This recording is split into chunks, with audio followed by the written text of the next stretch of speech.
Hi, this is Claude Larson coming to you from the studio. Just wanted to talk about one of my favorite types of collage paper. I do a lot of collage. I use a lot of hand-painted papers, but something that I have really come to enjoy using is, this is deli paper. You can buy it in boxes at the grocery store. You can buy it at like big box stores that sell things in bulk. And I have been using two ways of applying paint to these. One is I use a fine line bottle, which just has a little, if I can open it, like a very fine point. I don't know if you can see that. There you go. And you can just scribble. And if you've noticed anything about my work, I do love a good scribble. You can do that, or some of the papers I use house paint. So if you have leftover house paint in colors that you like, this was a fine line bottle. If you have leftover house paint in colors that you like, you just take the stirrer that comes with the paint can, dip it in, swish it around, and then just like, drizzle it around like you would, I don't know, icing on cookies and things like that when they do fancy stuff.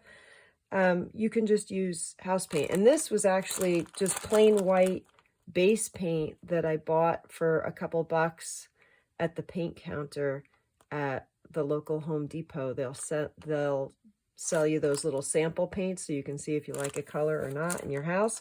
But I just bought the base paint and I drizzled it. And what I like about doing it on deli paper, now obviously you can just do this right on your collage, right on your painting, and I do that all the time. But what I like about doing it on the deli paper is that you can cut it and get sort of an interesting edge that I find useful when I'm making certain compositions. So for example, here I just used a little bit right up here, and it makes it it's just kind of interesting to me because it does have this cut edge, which you wouldn't expect from a scribble. So I like that.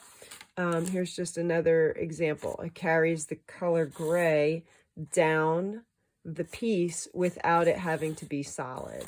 So that's why I used it there. And then here it extended the shape without, just a more interesting way.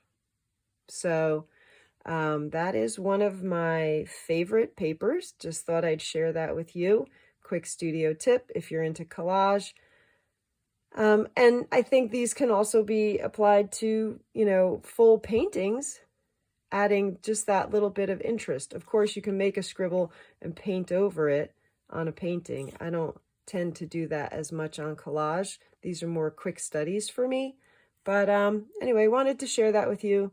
Hope you're having a creative day and getting in your studio and making stuff. Thanks so much. Bye.